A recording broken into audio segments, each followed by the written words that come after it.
Hello everyone, welcome to my YouTube channel. और finally ले आई मैं इस वीडियो में अपने भाई को। और हाँ, कई लोग वैभव के साथ कंफ्यूज मत हो जाना, ये मेरे मामा का लड़का है। और भाई एनडीए से पास आउट हुए हैं रिसेंटली। और मेरे सभी फ्रेंड्स को, सभी क्लासमेट्स को पता था कि मेरा भाई एनडीए में है। तो मेरे पर्सनली भी बहुत सारे मैसेजेस आ रहे थे कि कैसे प्रिपरेशन करनी है क्या। और कई मतलब क्योंकि अब गर्ल्स के लिए भी अलाउ हो गया है। और कई अपने भाई के लिए पूछ रही थी कि एनडीए में क्या होता है, कैसे होता है, ट्रेनिंग कैसी होती है और प्रिपरेशन कैसे करें, कोचिंग कौन सी लेनी है। तो इन सब के जवाब देगा आज मेरा भाई। और भाई तू अपना इंट्रोडक्शन दे दे पहले। Hello everyone, I am Siddharth and I have recently passed out from National Defence Academy. After this, right now I will be going to Air Force Academy, Hyderabad for my pre-commissioning training, that is studying and flying. चलो तो भाई अब शुरू करते हैं questions. Okay. तो पहले तू क्वेश्चंस के मतलब प्रिपरेशन से रिलेटेड क्वेश्चंस के आंसर देना, उसके बाद अपना एक्सपीरियंस बताना है एनडीए का। ठीक है, कैसे ट्रेनिंग होती है, फर्स्ट टर्म, सेकंड टर्म, मतलब 6 टर्म तक कैसे कैसे ट्रेनिंग बढ़ती जाती है। उससे पहले मैं बता दूं कि मैं एनडीए की तैयारी नहीं कर रही हूँ। हाँ, मैं भी 12th में हूँ अभी, लेकिन मैं एनडीए की तैयारी नहीं कर रही। जो मुझे फॉलो करते हैं वो जानते हैं कि मैं रेसलिंग करती हूँ और मुझे फ्यूचर में रेसलिंग में ही करना है आगे। अभी हालांकि मैं रेस्ट पे हूँ क्योंकि मेरी सर्जरी हुई है नी की। तो मैं 3-4 महीने बाद वापस रेसलिंग की प्रैक्टिस स्टार्ट करूंगी। और अगर आप मेरी रेसलिंग की प्रैक्टिस देखना चाहते हो और फिटनेस से रिलेटेड टिप्स देखना चाहते हो और मतलब फाइट वगैरह देखना चाहते हो तो मेरे चैनल को फॉलो कर सकते हो। तो सबसे पहले तो ये क्वेश्चन है कि जैसे 11th-12th में है अभी, तो सबसे पहले कौन सी बुक्स रीड करनी है, कैसे प्रिपरेशन स्टार्ट कैसे करें। अच्छा देखो, ये मैंने भी देखा है यहाँ पे आने के बाद कि जो बच्चे होते हैं वो यूं सोचते हैं कि अगर हम 7th-8th क्लास से ही पढ़ने लग जाएंगे तो हम एनडीए वगैरह में या फिर आईआईटी वगैरह में कहीं पे भी चले जाएंगे। लेकिन ऐसा नहीं है। मतलब कि अगर आप एनडीए की प्रिपरेशन करना स्टार्ट करते तो अगर आप 11th क्लास से भी स्टार्ट करोगे तो वो बहुत है। सबसे पहले तो जो 11th और 12th क्लास के जो सब्जेक्ट्स आपको स्कूल में पढ़ाए जाते हैं, जैसे कि एनसीईआरटी की बुक्स होती हैं और जो कंपाउंड मैथमेटिक्स वगैरह ऐसी बुक्स होती हैं जो स्कूल में पढ़ाई जाती हैं, नॉर्मली अगर तुम वो पढ़ोगे तो you guys can easily crack your NDA written exam. इसके अलावा एक पाथफाइंडर नाम की बुक आती है जिसमें सारे के सारे सब्जेक्ट्स आते हैं एनडीए से related, like maths, physics, chemistry, biology, history, geography, civics, economics, general awareness और जितने भी सब कुछ होता है वो सारा का सारा उस बुक में आता है। And according to me that book is best for the preparation of NDA written exam and I have also prepared from that book only.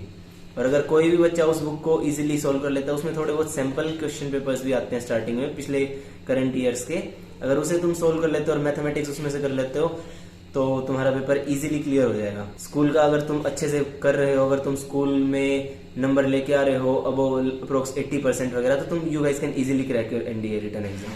हाँ, तुम्हें वो है थोड़ा मैथ प्रिपेयर करना पड़ेगा बिकॉज 12th क्लास में मैथ का सिलेबस पूरा कवर नहीं हो पाता है। तो थोड़ा बहुत जो आगे का पोर्शन होता है लाइक इंटीग्रेशन वगैरह वो तुम्हें थोड़ा बहुत पहले पढ़ना पड़ेगा ताकि तुम एग्जाम में इजीली उसे क्लियर कर सको। That's all for the preparation.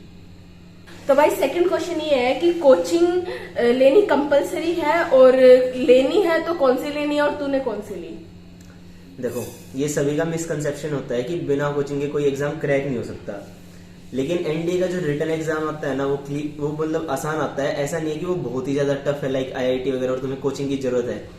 और मैंने पहले भी बताया है कि जो जैसे कि तुम्हारा स्कूल का जो सब्जेक्ट तुम्हें पढ़ाए जाते हैं लाइक मैथ्स, फिजिक्स, केमिस्ट्री, अगर तुम स्कूल में फोकस कर लो तो वो बहुत ही आसान हो जाता है। तुम्हें कोई एक्स्ट्रा रिटन एग्जाम के लिए कोचिंग की जरूरत नहीं पड़ेगी।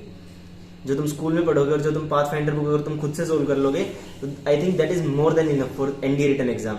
और रही बात एसएसबी की, एनडीए एग्जाम क्लियर होने के बाद एसएसबी की coaching I must say that it is necessary, क्योंकि बहुत लोग कहते हैं कि हमने एसएसबी की कोचिंग ली थी and we directly went for the SSB. लेकिन अगर तुम कोचिंग नहीं लोगे तो तुम्हें पता नहीं चलेगा कि एसएसबी में कौन कौन से टास्क होते हैं, किस टाइप के साइकोलॉजी टेस्ट वगैरह होते हैं, इंटरव्यू में क्या बोला जाता है, तुम्हें कैसे रिप्लाई करना है उसका, ये तुम्हें नहीं पता होता। लेकिन एक बार अगर तुम एसएसबी की कोचिंग ले लेते हो तो उससे ये आइडिया मिल जाता है तुम्हें कि तुमसे क्या पूछा जाएगा, तुम किस टाइप के जवाब दे सकते हो। और ऐसी कोई बड़ी बात नहीं रहेगी तुम्हारे लिए कि तुम्हें टेंशन हो जाए कि मेरा क्लियर नहीं होगा, मैं यहाँ पे गलती करूंगा या वहां गलती करूंगा। क्यों? क्योंकि एसएसबी की कोचिंग के टाइम पे वो 2 हफ्ते के लिए तुम्हें लगभग वहां पे रखते हैं और उसके दौरान वो तुम्हें सब कुछ बताते हैं, लाइक तुम्हारे ग्राउंड टास्क वगैरह, तुम्हारी स्पीकिंग स्किल्स, तुम्हारी द वे ऑफ रिएक्टिंग, तुम कैसे एक्शन लेते हो, तुम किस सिचुएशन को कैसे हैंडल करते हो, तुम सिचुएशन में पैनिक तो नहीं हो रहे हो, and you guys can lead your man or not. That is the main basic important thing which is being checked there in your coaching, and if you are found faulted there then you are being told to correct it. और तूने कौन सी coaching ली थी वो भी बता. हाँ, और मैंने एक्चुअली रिटन एग्जाम की मैंने कोई कोचिंग नहीं ली थी. I just studied my 12th class subjects in school, and apart from that I solved Pathfinder book. और एसएसबी की coaching I had taken it from Colonel Dagar KC academy from Gurgaon. According to me that academy is very good. और जरूरी नहीं कि वही academy, अगर तुम किसी भी एकेडमी से ले रहे हो तो हर एक एकेडमी अच्छी होती है. सभी एकेडमी वाले तुम्हें वही कोचिंग देते हैं, बट ये तुम्हारे ऊपर डिपेंड करता है कि तुम उस कोचिंग को कितना सीरियसली लेते हो, उस कोचिंग पे कितना वर्क अपॉन करते हो. और जितना तुम ज्यादा वर्क अपॉन करोगे वो उतना तुम्हारे लिए बेनिफिट है कि तुम इजीली क्रैक कर सकोगे एसएसबी. एंड एट लास्ट जो फर्स्ट चांस होता है वो गोल्डन चांस होता है. Don't miss it. अगर तुम फर्स्ट टाइम एसएसबी देने जा रहे हो तो consider that you guys will directly get clear 100%. और जैसे कोचिंग कुछ लोग यूँ सोचते हैं, कुछ बच्चे यूँ सोचते हैं कि 7th 8th से ही ले लें, तो कोचिंग कौन सी क्लास से लेनी सही रहेगी और तूने कितने नहीं, ऐसा जरूरी नहीं है कि कोचिंग इतनी जल्दी स्टार्ट कर दो. नॉर्मल अपना 10th तक नॉर्मल पढ़ाई करो. 11th 12th क्लास में तुम स्कूल के सब्जेक्ट्स के साथ साथ पाथफाइंडर बुक धीरे धीरे सोल्व करते रहो. ऐसा कुछ नहीं है कि बहुत पहले से लेने की जरूरत है. अगर तुम 11th और 12th क्लास में पढ़ना स्टार्ट कर रहे हो एनडीए का और pathfinder book, that is more than enough. I say कोई स्पेशल कोचिंग की जरूरत नहीं है. और एसएसबी की कोचिंग ये नहीं कि बहुत पहले से ले ली है. एनडीए का तुम रिटन एग्जाम दो, आराम से पेपर क्लियर करो, उसका रिजल्ट वगैरह आने दो. जब तुम्हारा कंफर्म हो जाए कि तुम्हारा रोल नंबर उस लिस्ट में है, after that go for 2 week coaching of SSB. 2 हफ्ते की वो कोचिंग देते हैं और उस कोचिंग में they teach you each and everything.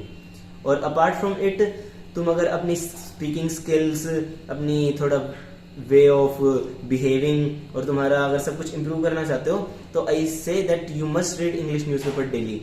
Like I read Times of India for approx 2 months just after I cleared my NDA written exam, because it helps a lot. वो तुम्हें काफी टास्क में help करता है कि तुम कैसे अपने, जैसे कि लेक्चरेट वगैरह होता है तो उसमें तुम कैसे बोलते हो किसी भी करंट टॉपिक के ऊपर, या फिर तुम कैसे रिप्लाई करते हो. क्योंकि जब तुम हेडलाइंस पढ़ते हो तो तुम्हें समझ में आता है कि बाहर लोग कैसे बिहेव करते हैं, कैसे रिएक्ट करते हैं, कैसे जवाब देते हैं किसी सिचुएशन को और कैसे उसे हैंडल करते हैं.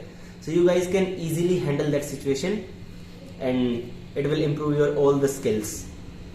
भाई नेक्स्ट क्वेश्चन ये है कि जैसे मैंने मतलब लोग सुनते हैं कि बच्चे सुनते हैं कि एनडीए में बहुत ज्यादा टफ फिजिकल ट्रेनिंग होती है. तो अब जैसे एनडीए में सिलेक्शन होने के बाद जैसे कुछ लोग सोचते हैं कि भाई हम जाने से पहले थोड़ा फिजिकली फिट हो जाए, नहीं तो आगे मतलब ऐसे दिक्कत आएगी. और कुछ लोग तो वापस भी आ जाते हैं वहां पे जाके, भाई ट्रेनिंग देख के इतनी हार्ड होती है. तो मतलब पहले से कुछ प्रिपेयर होना चाहिए, जैसे मेडिकल से पहले कुछ प्रिपरेशन करनी है फिटनेस की, या फिर एनडीए जैसे मेडिकल भी क्लियर हो गया उसके बाद कुछ प्रिपरेशन करनी है फिटनेस की. देखो ऐसा होता है कि तुम्हारी रिटन एग्जाम के बाद तुम्हारी एसएसबी आती है, और अगर तुमने एसएसबी क्लियर कर ली तो उसके बाद तुम्हारे मेडिकल्स होते हैं. तो मेडिकल्स में तुम्हारा फुल बॉडी चेकअप होता है. तो इट इज नेसेसरी कि तुम अपने वेट को मेंटेन करके रखो. ऐसा नहीं है कि तुम ओवरवेट हो जाओ बहुत ज्यादा. क्यों? क्योंकि कई बार अगर तुम ओवरवेट होते हो तो उसके बाद तुम्हें टेम्परेरी रिजेक्शन दे देते हैं, वो अप्रोक्स 40 to 42 days. फिर तुम्हारा दोबारा मेडिकल चेकअप होता है 40 days के बाद, जिसमें कि तुम्हें उस वेट लिमिट में आना होता है. तो अगर तुम पहले ही अपना वेट मेंटेन करके रखो तो it will not be a big problem. और एनडीए में हाँ ट्रेनिंग टफ होती है, लेकिन अगर वही बात है, यूं भी नहीं है कि तुम बहुत ज्यादा पहले से प्रिपेयर होके जाओ या फिर बिल्कुल ही मत जाओ. लेकिन अगर तुम फिट रहते हो, तुम्हारी अगर फिजिक है, तुम कोई भी गेम वगैरह खेलते हो और तुम थोड़ी बहुत रनिंग वगैरह कर लेते हो, तो it will be better for you only. क्यों? क्योंकि वहां पे एकदम डिफरेंट एनवायरमेंट आ जाता है. तो अगर तुम पहले यहाँ पे मतलब कि घर पे सिर्फ बैठे रहते हो, सिर्फ पढ़ाई करते हो, बहुत ही ज्यादा स्टूडियस हो, तुम बाहर खेलने वगैरह नहीं जाते, फिर फोन ज्यादा चलाते हो, वीडियो गेम्स खेलते हो, जो कि आज की जनरेशन करती है, तो जनरली क्या हो जाता है, बच्चे थोड़े मोटे हो जाते हैं, ओवरवेट हो जाते हैं, और वहां जाके they have to face problems. क्यों? क्योंकि वहां पे तो वही है, जो उनको कराना है, जो उनका ट्रेनिंग का शेड्यूल है, वो उसी हिसाब से होगा. वो तुम्हारा यूं नहीं देखेंगे कि तुम उसे कर पा रहे हो या नहीं. They require highest standards of fitness. अच्छा, मेरे जैसे कर लेगी? हाँ, मतलब everything is different there, you also need to go and adapt there. मतलब वही वो तुम्हें उस सिचुएशन में कर देंगे. लेकिन वही बात, अगर तुम फिट पहले से होगे तो तुम्हें कम टाइम लगेगा and you guys have to face less difficulty.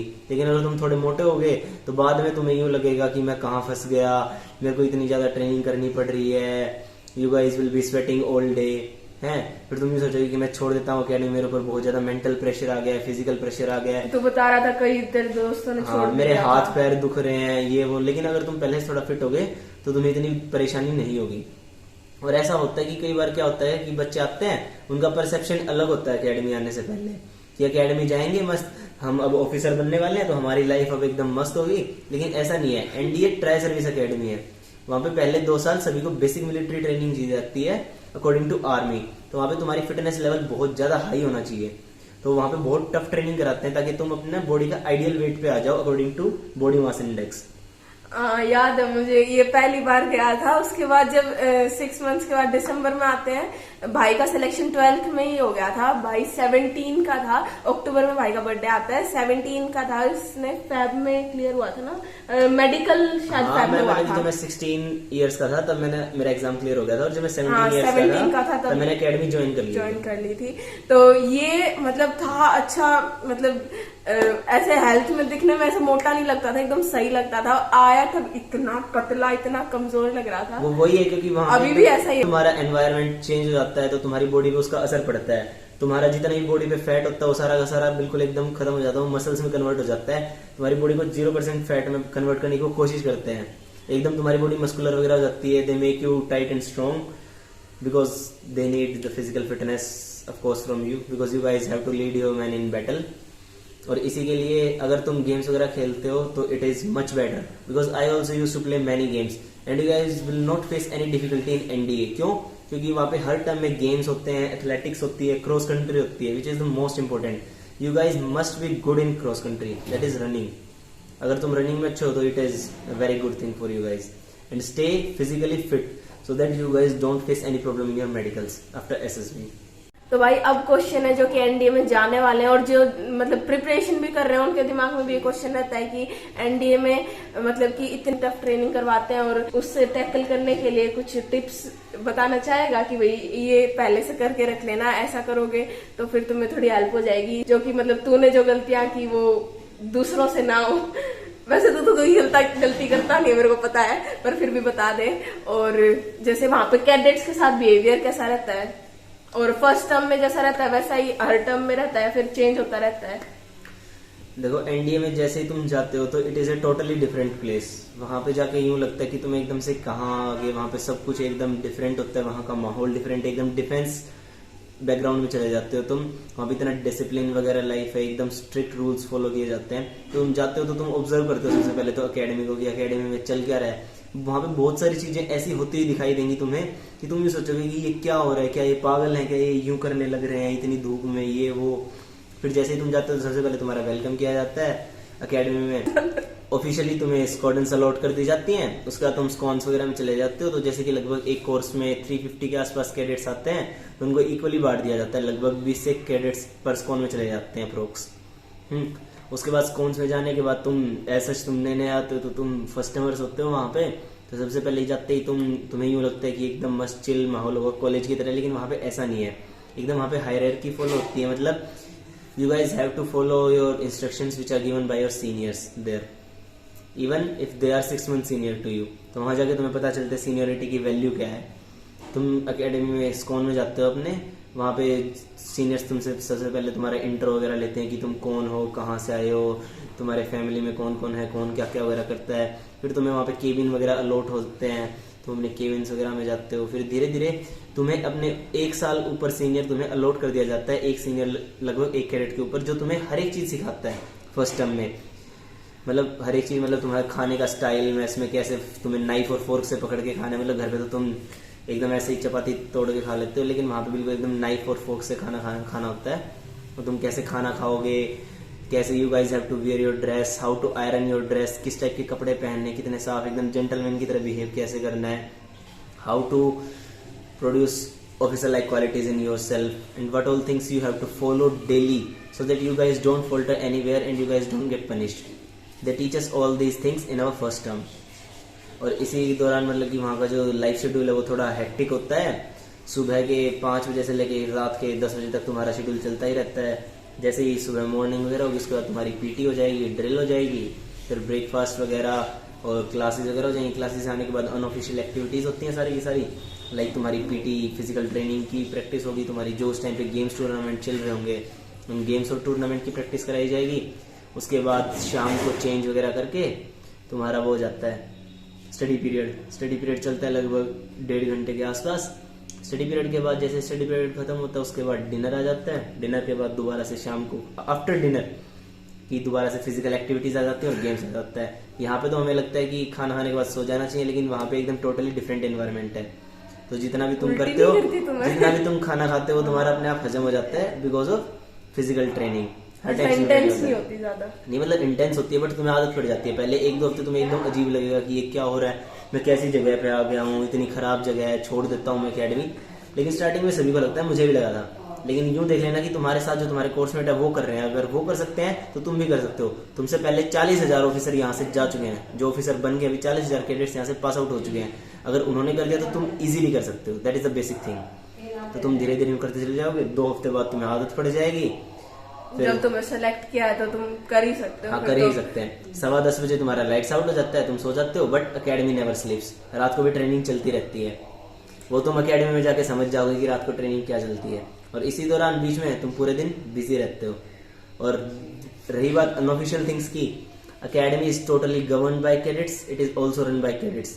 मतलब जितना काम यहाँ पे ऑफिशियली होता है उससे ज्यादा काम अनऑफिशियली होता है। क्यों? कि जो 6 टर्मर्स कैडेट्स होते हैं they are responsible for each and everything which is done by their juniors.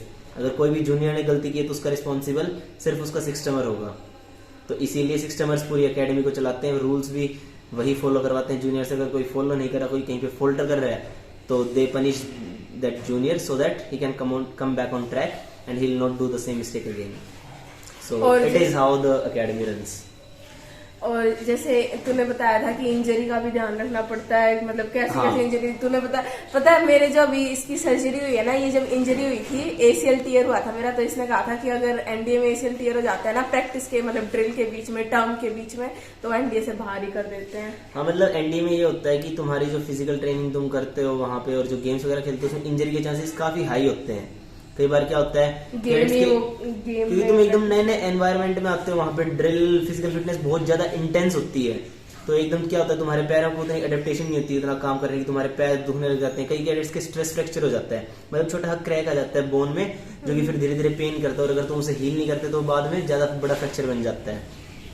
और सेम केस में जैसे कि मसल्स होती हैं हमारी, लिगामेंट्स होते हैं हमारे नी के दोनों साइड, तो कई बार बाई चांस गेम खेलते हो तुम्हारा पैर ट्विस्ट वगैरह हो और बाई चांस कोई लिगामेंट टीयर हो गया, तो NDA में जो ACL टीयर होता है it is board out case. मतलब अगर तुम्हारा ACL टीयर हो गया तो तुम्हें अकेडमी से बाहर निकाल दिया जाएगा। No mercy will be shown to you and you guys will not be there in defence after that. तो अब जैसे मेरा अभी ACL टीयर हुआ है और मतलब मैं 12th में हूँ मान ले, और अभी ये मेरा अब 3 महीने हो गए ऑपरेशन को, 3-4 महीने में फिर से ठीक हो जाएगा। तो मैं मतलब कि अब फिर NDA दे सकती हूँ उसमें, मतलब सेलेक्ट कर लेंगे? ये डिपेंड करता है कि अगर तुम्हारा ACL पहले से हो रखा है तो उसके बाद तुम्हारे, मैंने बताया ना कि ACL के बाद मेडिकल्स होते हैं। मेडिकल्स में वो तुम्हारी पूरी मेडिकल हिस्ट्री चेक करते हैं। अगर तुम्हारे पहले ऐसा केस हुआ है तो दे चेक अपॉन दैट। अगर उन्हें लगा कि तुम्हारे पैर की कंडीशन खराब है, चाहे भले ही कितना भी हील हो गया लेकिन तुम ट्रेनिंग नहीं कर सकते, so they themself will declare you medically unfit. वो जरूरी नहीं है कि तुम्हें लग रहा है कि तुम फिट हो गए हो, लेकिन अगर आर्मी के स्टैंडर्ड्स के हिसाब से अगर तुम्हारी कोई भी कमी है मेडिकल्स में तो you guys will directly be thrown out of the academy, you guys will be medically unfit. और इसीलिए मेन इंपॉर्टेंट चीज ये है, अपनी ट्रेनिंग के साथ साथ अपनी फिटनेस का ध्यान रखो और अपनी हेल्थ का। क्यों? क्योंकि वहां पे कोई भी तुम्हारी केयर नहीं करेगा। लाइक घर पे तुम्हारे घर वाले होते हैं केयर करने के लिए, वहां पे nobody will take care of you, yourself have to take care of your own body. ऐसा नहीं है कि इंजरी होगी तो चलो ठीक हो जाएगी, it takes time to heal that injury. और NDA में इतना टाइम पॉसिबल नहीं है, तो इसीलिए avoid the injuries, otherwise you guys can get out of the academy. तो भाई अब तू अपना एक बार वो बता दे कि तेरा क्या शेड्यूल था सुबह उठ के और पूरे दिन में क्या क्या करते हैं?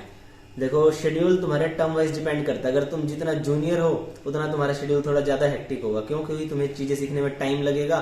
तुम्हारे ऊपर ये होगा कि तुम कहीं पे गलत ना कर दो। क्यों? क्योंकि अगर तुम गलत करोगे so you guys will get punish from senior. तो जैसे जैसे तुम सीनियर होते चले जाते हो तुम्हारा शेड्यूल थोड़ा रिलैक्सिंग हो जाता है। क्यों? क्योंकि तुम्हें चीजें का पता लग जाता है कि कौन सी चीजें किस हिसाब से करनी है। और अगर तुम इतने बजे भी उठ गए या फिर तुम इतने टाइम पे स्टार्ट किया तो तुम इतने टाइम में फिनिश कर लोगे। लेकिन जब तुम जूनियर होते हो और सीख रहे होते हो तो तुम्हें ज्यादा टाइम लगता है वो चीजें करने का। तो इसलिए ऑफ कोर्स जूनियर टर्म्स में तुम्हारा शेड्यूल हेक्टिक होता है, और 6th टर्म में you guys are lords of the academy, और उस टाइम पे जो तुम करना चाहो वो तुम कर सकते हो शेड्यूल। बट जो ऑफिशियली शेड्यूल है वो उतना ही बिजी होता है। सुबह अपने 5:30 पौने 6 बजे उठो 6th टर्म में, फिर उसके बाद 6th टर्म का नहीं, पहले तो 1st टर्म का ही बता दे। 1st टर्म में जाएंगे क्योंकि जो देख रहे होंगे शायद व्यूअर्स, क्योंकि 6th टर्म मतलब वालों को तो पता ही होगा भाई, देखते हाँ होंगे। वही बात है, तुम अकेडमी जाके 2nd से 6th टर्म का तो तुम अकेडमी जाके पता ही चल जाएगा। 1st टर्म का तो यही होता है कि तुम जाते हो नई नई चीजें सीखते हो, तो तुम्हें 4:30 बजे के आसपास उठना पड़ता है, क्योंकि तुम्हें कपड़े आयरन करने में टाइम लग जाता है, फिर तुम्हें वॉशरूम क्लियर करना होता है जल्दी। तो उसके बाद तुम कपड़े पहन के पहले अपने सीनियर्स को चेक कराते हो कि तुमने सही कपड़े पहने हैं नहीं। अगर तुम्हारी आयरन भी थोड़ी भी गलत होगी तो वो तुम्हें दोबारा भेज देगा आयरन करने। फिर तुम दोबारा, जब तक तुम्हारे कपड़े पूरे दिन के एकदम बिल्कुल सही ना हो जाए, he will not allow you to do another work। अच्छा, तुम भी चेक करते थे क्या? हाँ, नहीं 6th टर्म में नहीं, 4th टर्मर्स चेक करते हैं कपड़े जूनियर्स के। तो तुम भी भेजता था वापस? तो तुम अपने पूरे दिन के कपड़े उन्हें तू भी भेजता था वापस? हाँ, मैं भी भेजता था वापस अगर कपड़े उनके खराब होते थे तो। Of course you guys have to do this thing. क्यों? क्योंकि अगर तुम्हारे जूनियर कहीं पे गलत करेंगे और अगर तुम उसे इग्नोर कर दोगे, अगर उसे ठीक नहीं कराओगे, तो उसके बाद क्या होगा कि they will keep on doing that in future, and after that it will be a bad impression on their part also and on your part also. तो इसलिए you guys have to take care of that. मैंने जैसे schedule पूछा था कि पहले schedule ही बताने लग रहा हूँ। तो ड्रेस वगैरह चेक कराते हैं, उसके बाद वही सुबह मॉर्निंग में जैसे स्कूल्स में प्रेयर होती है, ऐसे एनडीए प्रेयर होती है पूरी स्कॉन की। उसके बाद तुम्हारा ऑफिशियल टाइम स्टार्ट हो जाता है, जैसे पीटी है, तुम्हारी ड्रिल है, वो चलती है। उसके बाद तुम्हें लगभग 1 घंटा मिलता है वापस आके नहा के कपड़े चेंज करके ब्रेकफास्ट करने का। ब्रेकफास्ट तुम मैस में करने जाते हो, और जो एनडीए की मैस है वो एशिया की सबसे बड़ी मैस है, ठीक है। And if you go in that mess, it is a really amazing thing because you guys haven't seen like that anywhere in India। मुझे तो पीओपी में बुलाया नहीं, मैं तो कहाँ से देखती। अरे कोई बात नहीं, बाद में देख लेना। दिखा के ये ऑन कैमरा कह रहा है कि मेरे को दिखा के लाएगा। बोल। उसके बाद क्या होता है? बोल। हाँ ठीक है, दिखा दूंगा। हाँ। उसके बाद क्या होता है कि ब्रेकफास्ट करने के बाद तुम्हारा ऑफिशियल टाइम क्लासेस का स्टार्ट हो जाता है। तो तुम्हारी क्लासेस लगती हैं अप्रोक्स 1:50 और 2 o'clock समथिंग लाइक दैट। उसके बाद तुम्हारा लंच का टाइम होता है, फटाफट 20-25 मिनट में लंच करके वापस आओ, चेंज करो। तुम्हारी दोबारा से फॉलिंग वगैरह होती है स्कॉन में, जिसमें पूरी स्कॉन प्रेजेंट होती है। उसके बाद अनऑफिशियली एक्टिविटी स्टार्ट हो जाती है, जो कि सिर्फ 6 टर्मर्स कराते हैं स्कॉन में। जैसे कि पहले फिजिकल ट्रेनिंग करा देंगे, उसके बाद तुम्हारे गेम्स वगैरह करा देंगे। थक गई, तुम करते करते नहीं थकते? इसमें तुम्हारा पूरा टाइम चला जाता है लगभग 5:30 पौने 6 बजे तक का। पूरे ये फिजिकल एग्जॉशन वर्क होता है, जो कि बहुत काफी इंटेंस होता है। क्यों? क्योंकि अगर ये तुम अच्छे से नहीं करोगे तो you guys will not be physically fit, तुम गेम्स में अच्छा नहीं खेल पाओगे, तुम्हारी स्कोन की पोजीशन अच्छी नहीं आएगी लाइक दैट। तो उसके बाद तुम्हारा वापस आके नहाओ, कपड़े वगैरह चेंज करो, फिर इवनिंग स्टडी पीरियड के लिए सेटल डाउन हो जाते हैं लगभग 6:15 बजे से। 6:15 बजे से स्टडी पीरियड स्टार्ट हो गया, 7:45-7:50 तक स्टडी पीरियड चलता है। उसके बाद पूरी स्कोन की फॉलिन होती है, जो भी अगले दिन के लिए ऑर्डर्स वगैरह होते हैं वो उस फॉलिन में पास किए जाते हैं बाय 6 टर्मर्स। तो जूनियर्स को सारे ऑर्डर्स पास करते हैं उसमें। फिर उसके बाद डिनर के लिए चले जाते हैं। डिनर सबसे शानदार होता है क्योंकि डिनर पूरी एकेडमी का एक साथ होता है। ब्रेकफास्ट और लंच तो कोई भी किसी भी टाइम जाते रहते हैं, उस टाइम गैप में डिनर में सारे के सारे एक साथ जाते हैं और एक साथ डिनर स्टार्ट होता है, जो कि सबसे बढ़िया चीज है। और फिर डिनर के बाद तुम वापस आते हो फटाफट डिनर करके अप्रोक्स 8:50 के आसपास। फिर वापस आते ही तुम्हारी दोबारा फॉलिंग हो जाती है 9 बजे। 9 बजे के बाद से तुम्हारी दोबारा से वही प्रैक्टिस चलती है। क्या तो तुम्हारी पीटी चलेगी या फिर तुम्हें कोई गेम्स वगैरह की प्रैक्टिस कराई जाएगी। 10 बजे तक तुम्हारा वो चलेगा, 10:15 बजे तुम्हें केबिन भेज दिया जाएगा, लाइट्स आउट, तुम सो जाओ। बट इट डिपेंड्स कि तुम सोते हो या फिर तुम ट्रेनिंग करते हो रात को भी। मतलब तुम खुद से भी करते हो? नहीं, खुद से नहीं, मतलब अगर तुम कहीं पे तुमने कहीं पे गलती वगैरह की है तो तुम्हारे your seniors will give you punishment, kind of that thing. So it depends on you totally. So this is how lifestyle is in NDA in first term. तो फिर तो तुम्हें रात को मान ले खुद से पढ़ाई करनी है, तो वो भी तुम्हें अपने टाइम में करनी है। इतना पढ़ाई करने का कोई सोचेगा ही नहीं। क्यों? क्योंकि इतना पूरे दिन भर का ये जो हेक्टिक शेड्यूल फॉलो करने के बाद जैसे तुम अपने बेड पे जाओगे तो अगले 1 मिनट में तुम सो जाओगे, तुम्हें होश भी नहीं होगा कि तुम कहाँ पे हो। फिर जैसे हम स्कूल में एक्स्ट्रा पढ़ाई करते हैं, वो करने का टाइम नहीं मिलता? नहीं, वो जैसे कि एग्जाम से पहले लगभग 1-2 हफ्ते पहले है ना, एकदम सिर्फ और सिर्फ पढ़ाई चलती है एकेडमी में। या फिर होते इतने होशियार हो कि तुम बस क्लासेस में तुम्हें सब याद हो जाता है। क्लासेस में भी एक्चुअली वैसे सारे के सारे सोते हैं because of this hectic schedule. सभी की बॉडी इतनी थक जाती है कि सारे के सारे क्लासेस में सोते रहते हैं, ऐसी बात नहीं है, वो तुम एकेडमी जाकर देख लोगे। अच्छा, तो एनडीए सेलेक्ट ऐसे बच्चे को करता है जो कि पहले से ही होशियार होता कि वो ऐसी बात क्लासेस में सोए तो भी वो एग्जाम क्लियर कर दे? नहीं, ऐसी बात नहीं, मतलब तुम्हें आदत पड़ जाती है उस चीज की। अगर तुम्हें अगर पढ़ना है तो तुम रात को जग के पढ़ सकते हो। वही बात है, तुम अपना सोने का टाइम कम कर रहे हो। और गलती से अगर तुम बेड की जगह कहीं और बाई चांस जमीन पे बैठ गया, कुर्सी पे बैठ गया, तो तुम वहीं पे सो जाओगे क्योंकि तुम इतने थके होते हो। इतना ज्यादा हेक्टिक शेड्यूल रहता था तो मैं रिलैक्सिंग के लिए कोई दिन नहीं मिलता। मतलब संडे को भी तूने बताया प्रैक्टिस चलती रहती है, तो कभी रिलैक्स करने के लिए नहीं देखो, पहले एकेडमी में ऐसे होता था कि वेडनेसडे, सैटरडे और संडेज की, मतलब वेडनेसडे और सैटरडे की इवनिंग फ्री होती थी और संडे तुम्हारे पास पूरा दिन फ्री होता था सुबह की क्रॉस कंट्री प्रैक्टिस हाँ, के तू बाद। कहता था वेडनेसडे हाँ, या फिर उसको तो कॉल वेडनेसडे सैटरडे को तुम अपने घर पे कॉल वगैरह भी कर सकते हो और कैफे वगैरह भी खुला होता है। वहां पे गोल मार्केट करके भी जगह है, वहां पे काफी सारी शॉप्स हैं, वहां पे खाने पीने का है अच्छा, तो तुम वहां पे भी घूमने जा सकते हो in the evening. Like approx 3 to 4 hours you guys are free on Wednesday and Saturday। और संडे को सुबह सुबह क्रॉस कंट्री प्रैक्टिस होती है, या फिर जब क्रॉस कंट्री खत्म हो जाती है उसके बाद तुम्हारी गेम्स की प्रैक्टिस वगैरह होती है। और उसके बाद अगर तुम उसमें अच्छा करते हो तो उसके बाद वो तुम्हारे सिस्टमर्स के ऊपर डिपेंड करता है, वो तुम्हें पूरे दिन फ्री छोड़ते हैं या नहीं। अगर तुम्हें फ्री छोड़ जाए तो उसके बाद तुम पूरे संडे मजे करो, घूमो इधर उधर, गोल मार्केट जाओ, तो कैफे फ्री जाओ, छोड़ देता खाओ होगा ना पियो। अपने जूनियर को। और जैसे हाँ, 6 टर्म में छोड़ देता था कि नहीं? इट डिपेंड्स है। और महीने में अकड़ू ऑल्टरनेट है, संडेज, नहीं 2 छोड़ता संडेज होगा। को है ना लिबर्टीज मिलती थी। तो लिबर्टीज में तुम बाहर पुणे भी घूम के आ सकते हो अगर तुम्हारे लिबर्टी कार्ड साइन हो गए हैं बाय स्कॉन ऑफिस। वरना हर संडे को पहले गेस्ट भी अलाउड होते थे, अब तो थोड़ा कोरोना की वजह से थोड़ा शेड्यूल चेंजेस आए हैं शेड्यूल में, तो डिपेंड करता है। बाकी हेयर कट टाइमिंग्स भी पहले संडे को होती थी, तो सभी को संडे को हर संडे हेयर कट लेना होता था। तेरे बाल से लग तो नहीं रहा, तो एनडीए से अभी हाँ, आया है। हाँ, तो मैंने 1.5 महीने से हेयर कट नहीं लिया, क्यों? Because I like long hairs. तो इसके अलावा हर वैसे सैटरडे, अच्छे छोटे अच्छे लगते थे। हर सैटरडे और संडे की इवनिंग को मूवी होती है। वहां पे खईबुल्ला हॉल करके जगह है, इट्स अ 3 floor हॉल। वहां पे एक मूवी लगती है, हर सैटरडे को लगती है like Hollywood movie, English movie, और संडे को बॉलीवुड मूवी लगती है। सो इन 6 term you guys can easily go, but तुम्हें आदत पड़ जाती है 6 टर्म में मजे मारने की, तो तुम जाते नहीं हो। बाकी जूनियर टर्म्स में डिपेंड करता है तुम्हारे 6 टर्मर्स के ऊपर, सीनियर्स के ऊपर, कि वो तुम्हें मूवी के लिए फ्री छोड़ते हैं या नहीं। If you guys are doing well in other days and in academy, अच्छा, अगर तेरे को सुन, मजाक के लिए सुन, अगर मान ले तेरे को कोई तेरा जूनियर बोलता होगा, भाई प्लीज भाई आ जा, जाने दे। With seniors, they guys don't talk in Hindi. They guys only talk in English. You guys have to talk in English with your seniors, and they don't call bhai bhai. Every time they have to call sir. And मैं even एक it is a मजाक rule. के वे में बोल रही हूँ कि हाँ, and- अगर उसको ऐसे वो रिक्वेस्ट कर रहा है तेरे से, प्लीज सर अरे please. it is not like that. I told ना, he can't ask. उसमें इतनी हिम्मत ही नहीं होगी कि वो पूछे। अगर उसमें इतनी हिम्मत हुई तो he will get punished for that. नहीं, जैसे Because मेरे जैसा in कोई- NDA ऐसा होता है, juniors the guys can't ask questions from their seniors. ठीक है, they guys have to follow whatever their seniors are telling them. You guys can't question them, you guys can't request them, and that's all. तो भाई अब देख, मेरे पास तो जो questions personally आए थे मैंने वही पूछे हैं। मैंने कुछ अनाउंस भी नहीं किया था कि मेरे को क्वेश्चंस बताओ, तो अब मेरे पास क्वेश्चंस तो इतने ही थे। अब लास्ट में तू ये बता दे कि तेरा ओवरऑल एक्सपीरियंस कैसा रहा एनडीए में, और ये कुछ खट्टे मीठे एक्सपीरियंस तो बताता रहता है वहाँ के, मतलब ऐसे किस्से कहानी सुनाता रहता है, बड़ा मजा आता है। आज तेरा एक्सपीरियंस कैसा रहा, और तू कुछ टिप्स देना चाहेगा एक आधे बच्चों को जो अब जाने वाले हैं, और अब तेरा आगे क्या प्लान है? मतलब देखो, NDA is a tough place, but if you guys will give your heart and soul to it, it becomes very easy. And along with your course mate, you guys can easily go through it. ठीक है, कोई बड़ी बात नहीं है, कोई मुश्किल चीज नहीं है। तुम बस अपने कोर्स मेट के साथ साथ करते रहो, ये बहुत ही अच्छी चीज है। और इसके बाद तुम you guys will go in a good field. ठीक है, मेरा एक्सपीरियंस एनडीए में बहुत ही अच्छा रहा।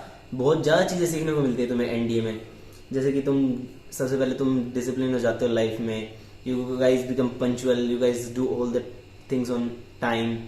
उसके अलावा तुम coursemateship, camaraderie, that is the best thing which is taught in army, you guys learn that hair.